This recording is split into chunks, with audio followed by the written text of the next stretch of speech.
A Course in Miracles. Lesson 58. These ideas are for review today. 36. My holiness envelops everything I see. From my holiness does the perception of the real world come. Having forgiven, I no longer see myself as guilty. I can accept the innocence that is the truth about me. Seen through understanding eyes, the holiness of the world is all I see, for I can picture only the thoughts I hold about myself. 37. My holiness blesses the world. The perception of my holiness does not bless me alone. Everyone and everything I see in its light shares in the joy it brings to me. There is nothing that is apart from this joy, because there is nothing that does not share my holiness. As I recognize my holiness, so does the holiness of the world shine forth for everyone to see. 38. There is nothing my holiness cannot do. My holiness is unlimited in its power to heal, because it is unlimited in its power to save. What is there to be saved from except illusions?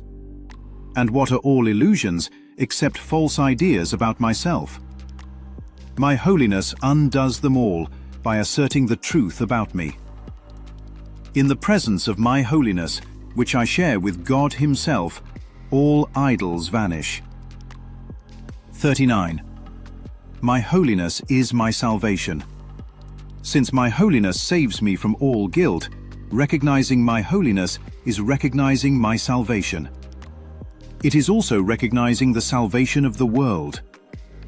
Once I have accepted my holiness, nothing can make me afraid.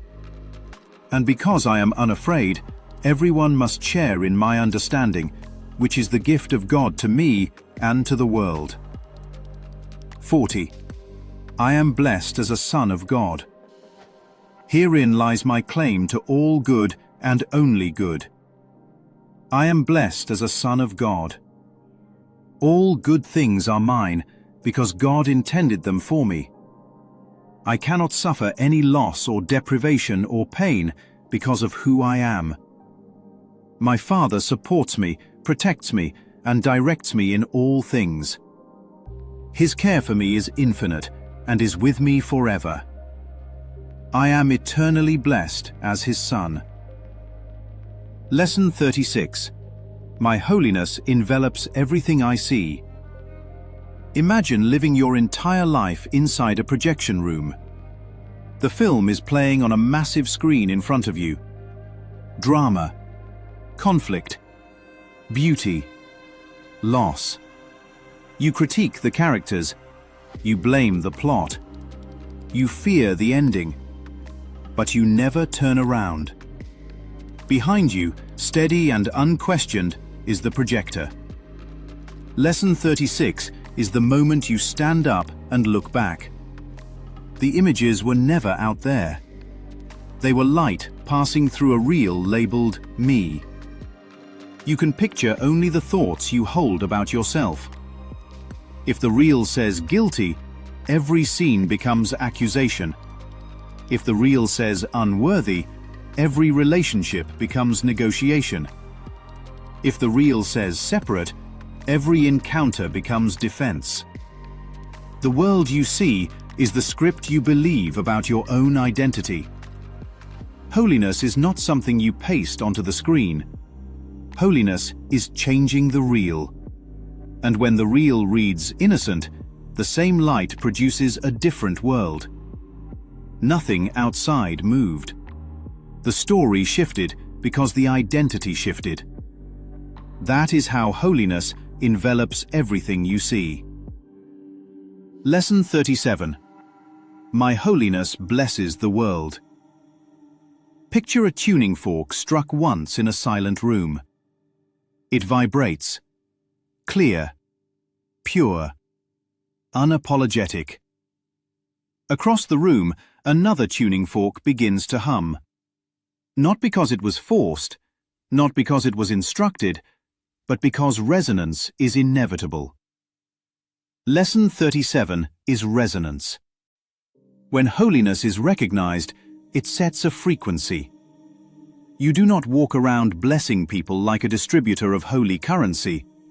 You align, and alignment spreads. An unafraid mind lowers the volume of fear in every space it enters. A non-defensive presence interrupts attack without saying a word. You think you are private. You are not. The mind is shared. When you accept your innocence, you weaken the belief in guilt everywhere. Not symbolically, literally. Because the same mind that dreams separation is the mind being healed. Holiness blesses the world because there is no other to exclude. Lesson 38. There is nothing my holiness cannot do. Imagine standing in a room filled with cardboard cutouts of authority figures. Some labeled money, some labeled approval, some labeled success, some labeled body. You bow to them. You negotiate with them. You fear losing them. They feel powerful because you agreed they were real. Then a quiet wind moves through the room. The cutouts fall. Flat. Harmless. Lesson 38 is that wind. What is there to be saved from except illusions? An illusion is a false idea about yourself. If you believe you are small, you worship bigness. If you believe you are incomplete, you chase completion. If you believe you are a body, you fear its end. Holiness does not attack idols. It reveals they were cardboard. They stood only because you kept holding them upright in your mind. When truth is asserted, idols collapse under their own unreality. That is why there is nothing holiness cannot do. It does not rearrange illusions. It removes their foundation. Lesson 39. My holiness is my salvation. Picture a courtroom where you are both defendant and judge. You present evidence against yourself daily. You replay old scenes. You exaggerate mistakes. You hand down sentences in the form of anxiety, shame, and self-protection.